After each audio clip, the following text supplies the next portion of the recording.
आशा करता हूँ आप सब बहुत अच्छे होंगे। मेरा नाम है सिद्धांत अग्निहोत्री। स्टडी ग्लोस पे आपका बहुत बहुत स्वागत है। न्यूयॉर्क में फिर शूटिंग इंसिडेंट हो गया, फिर गोलीबारी हो गई। अमेरिका में बहुत सारे ऐसे इंसिडेंट हमको देखने को मिले हैं। अमेरिका में एक तो गन कल्चर जो है अमेरिका का, हम बात करेंगे उसकी बहुत अच्छे से, वो बड़ा ख़तरनाक है और ये और ख़तरनाक होता जा रहा है।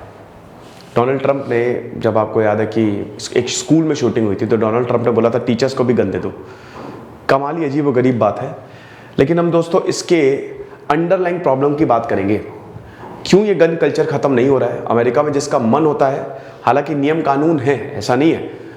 देखिए, अमेरिका का गन कानून ये कहता है कि 18 साल से ऊपर आपकी एज होनी चाहिए, और अगर आपको हैंडगन चाहिए तो 21 साल से ऊपर आपकी एज होनी चाहिए। कोई वहाँ पे ऐसे बेच भी नहीं सकता। अगर आप जेल गए हैं तो आपको एक साल से ज़्यादा की जेल हुई है तो आपको बंदूक नहीं मिलेगी। साथ ही साथ अगर आप समाज से बहिष्कार किया गया है आपका, या आप बहुत क्रिमिनल टाइप के हैं, या शरारती तत्व हैं, तब आपको बंदूक नहीं मिलेगी। ये सब है, लेकिन आमतौर पे आम नागरिकों को बंदूक मिल जाती है वहां पे। तो ये कितना ज्यादा खतरनाक है इस लेक्चर में जानेंगे। चैनल को सब्सक्राइब करो। और दोस्तों, हमारा मोटिवेशन कोर्स, आई होप आपने इसको अभी तक खरीद लिया होगा। सिर्फ 200 रुपए का है और ये इतना शानदार कोर्स है। आमतौर पे बहुत महंगे कोर्स मिलते हैं, लेकिन मैं इतने कम में लाया हूँ। लाइव क्लासेस होंगी इसमें, ठीक है। 25% ऑफ है। 25 कूपन कोड यूज करिएगा।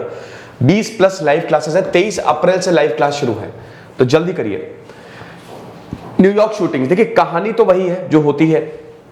यहां पे आदमी आया, 62 साल का है ये, और 62 साल का जेम्स आया और उसने शूटिंग शुरू कर दी। इसके पास कुछ पिस्टल्स भी बरामद थी, मतलब वहीं, और डेटोनेटेड, मतलब बरामद क्या हुई वैसे तो भाग गया, क्राइम सीन छोड़ के भाग गया। इसने 33 राउंड फायर किए, आप समझ रहे हो, और काफी लोग इसमें घायल हुए हैं। और इसकी वजह से काफी ज्यादा, ये तो चलिए हम मैप अभी बाद में देखेंगे, थोड़ी देर बाद देखते हैं। इसकी वजह से काफी ज्यादा दिक्कतें हुई हैं। मतलब अमेरिका, भाई न्यूयॉर्क जो है वो दुनिया का one of the biggest cities में से एक है। न्यूयॉर्क, कहते हैं ना कि कुछ शहर बहुत फेमस है, हर चीज में बेस्ट न्यूयॉर्क आपको मिलेगा, हर चीज में। लंदन हो गया, टोक्यो हो गया, न्यू दिल्ली, मुंबई, न्यूयॉर्क, ये सब वो शहर है ना जहां पे हर कोई जाना चाहता है, हर कोई रहना चाहता है ना। तो अब न्यूयॉर्क जैसे शहर में, इनफैक्ट अमेरिका जैसे देश में इतने गन इवेंट्स हो रहे हैं जहां पे रूल ऑफ लॉ चलता है, भाई वहां पे तो मतलब आप बच नहीं सकते। अगर आपने क्राइम किया तो गए काम से। लेकिन आप देख लीजिए, हर देश में खामी होती है, और इस देश में इतनी बड़ी खामी है। तो ये वहां पे हमको ये सीन्स देखने को मिला था। बड़ी बात है कि जो बाइडेन ने कल ही बोला था कि जो गन कल्चर है उसको खत्म करने का वक्त आ गया है। जो गन लॉज है, जो कि 1968 में एक एक्ट के द्वारा संरक्षित किए जाते हैं, तब उनको चेंज करने का वक्त आ गया। और उसके बाद अगले ही दिन ये इवेंट हो गया। हम इसको समझेंगे बहुत अच्छे से अमेरिका में। फिलहाल ये कहानी है कि भाई ये मास्क पहन के आया, ठीक है, मास्क पहन के आया, और इसने 2 स्मोक बॉम्ब्स की भी छोड़े। 2 इसने पहले तो गोलियां चलाई और 2 स्मोक बॉम्ब्स भी छोड़े। 33 बार इसने फायरिंग की। मेट्रो स्टेशन पे, ब्रुकलिन सबवे पे इसने 33 बार फायरिंग की। और आप समझिए कि भाई शुरुआत का, ये कल सुबह की बात है जब न्यूयॉर्क में हर कोई ऑफिस के लिए निकलता है, रश आवर होता, और इसको पता था कि इसी समय फायरिंग करेंगे, मजा आएगी। अब उसके बाद ये नियॉन ऑरेंज वेस्ट पहना हुआ था, ऑरेंज कलर की वेस्ट, मतलब यहां पे बनियान पहना हुआ था, और ग्रे स्वेटर। अब आप समझिए कि जैसे ही इसने फायरिंग किया, भाग गया। ही फ्लेड द क्राइम सीन। तो पुलिस को इसका, अभी तक तो हालांकि पुलिस ढूंढैया कर रही है, लेकिन अभी तक ये मिला नहीं है। 20 से ज्यादा लोग आप समझिए कि घायल हुए हैं। ये इंसान था, ठीक है, ये इंसान था फ्रैंक जेम्स, इसका नाम है। 62 साल का है ये। और हालांकि इसके, अब न्यूयॉर्क पुलिस तो इनको ढूंढ ही रही है। 2 एड्रेस मिले जहां पे इनकी छानबीन हो रही है। पकड़ तो लिया ही जाएगा, लेकिन बड़ी बात यह है कि ये कब तक चलेगा, ये कितना ज्यादा खतरनाक है। तो ये है। उसके बाद यहां पे वही है कि 33 राउंड्स जो है इसने बंदूक से फायर किए।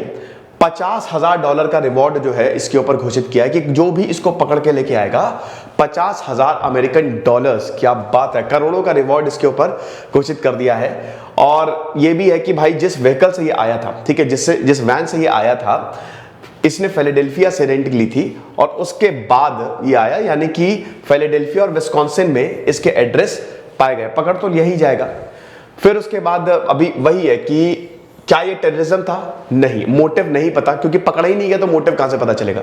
हालांकि एक्सपर्ट्स का यही कहना है, पुलिस का भी कहना है कि अभी तो ऐसा कुछ है नहीं कि ऐसा लग रहा है कि एक आतंकी था या कुछ था ऐसा, बट हाँ सिक्योरिटी लैप्सेस हमको देखने को मिले हैं। हालांकि बाइडन ने बहुत उन लोगों की सराहना की है जो लोगों ने मदद की है यहाँ पे, जो अपने मतलब जिनको गोली लगी या जो घायल हुए, तो मदद की। तो बाइडन ने बोला कि वेरी गुड यार, बहुत बढ़िया। अब आप ये देखिए, ये है अमेरिका का गन कल्चर, मैं इसकी बात कर रहा हूं। अमेरिका में है सेकेंड अमेंडमेंट एक्ट, और ये कहता है कि अमेरिकन से जो है वह बंदूक रख सकते हैं, आपके पास लाइसेंस हो चाहे ना हो। जैसे अगर आपको भारत में बंदूक रखनी है तो आपके पसीने छूट जाते हैं पसीने छूट जाएंगे। The power flows through the barrel of the gun, Mao Zedong. लेकिन आप ये समझिए कि अमेरिका में ये कथन सत्य है कि आप बंदूक खरीद सकते हैं और आपको कोई कुछ भी नहीं कहेगा, बहुत आसान है। और इसकी पैरवी करता है नेशनल राइफल एसोसिएशन, NRA, ठीक है। ये जो ग्रुप है ये बोलता है कि भाई कभी भी अगर कोई ऐसा लॉ आया जो इसको गन लॉस को चेंज करेगा, तो ये सबसे पहले खड़े हो जाते हैं कि नहीं, बिल्कुल नहीं, चेंज नहीं होने देना है। क्योंकि भाई सबसे ज्यादा नुकसान, बंदूक भी तो बिक रही है ना, और बंदूक महंगी बिकती है, इन्हीं को होगा ना।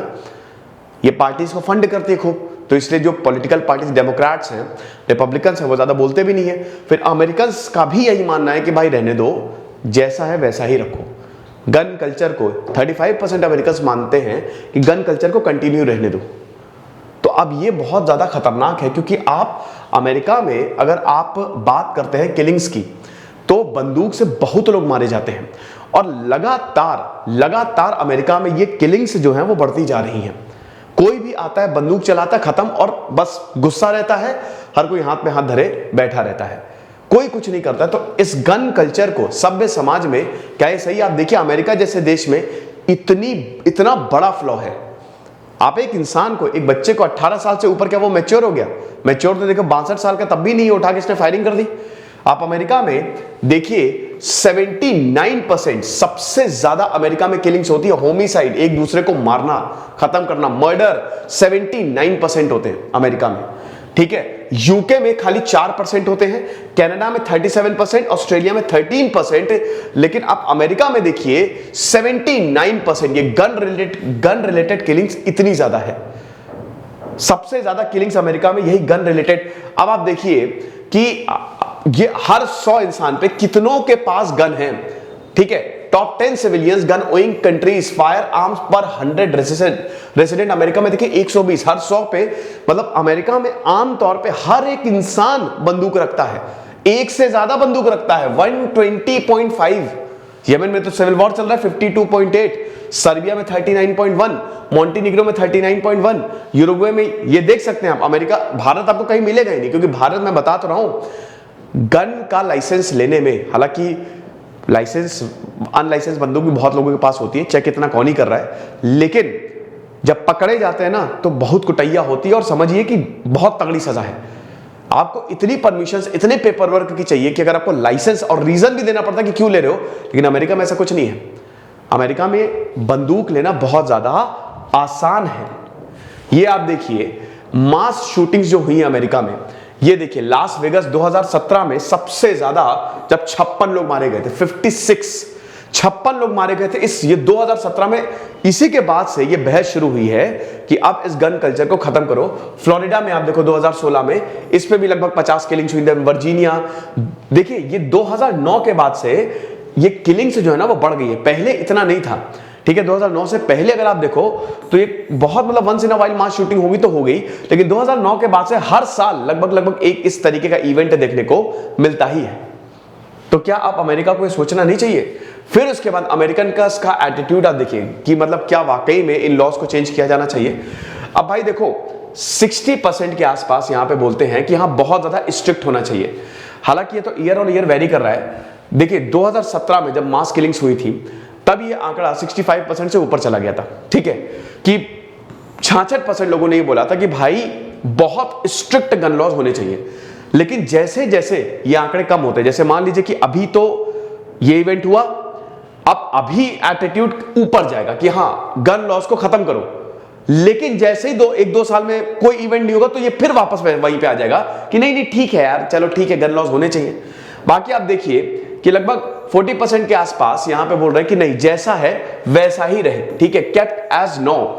और 10% का तो ये मानना है कि भाई लेस स्ट्रिक्ट हो, यानी कि अमेरिका की आधी जनता तो इस कैटेगरी में आती है। आधी जनता कहती है कि नहीं ठीक है, जैसा है वैसा ही रखो, और कुछ तो ये मानते हैं कि भाई इसमें उनको भी वेपन्स दे दो, जो मर्डरर, जिन्होंने मर्डर किया है, जो 18 साल के, उनको भी हथियार दे दो। तो ऐसे कोई समाज चल सकता है? तो ये बहुत ज्यादा खतरनाक है।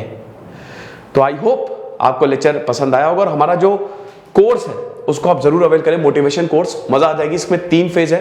फेज 1 जो हमने शुरू किया है वो है आपकी प्रॉब्लम को आइडेंटिफाई करेंगे, phase 2 development, then phase 3 own your life. मतलब बहुत जबरदस्त चीजें मैं बताने वाला हूं आपको। दिस इज सिद्धांत अग्निहोत्री साइनिंग ऑफ।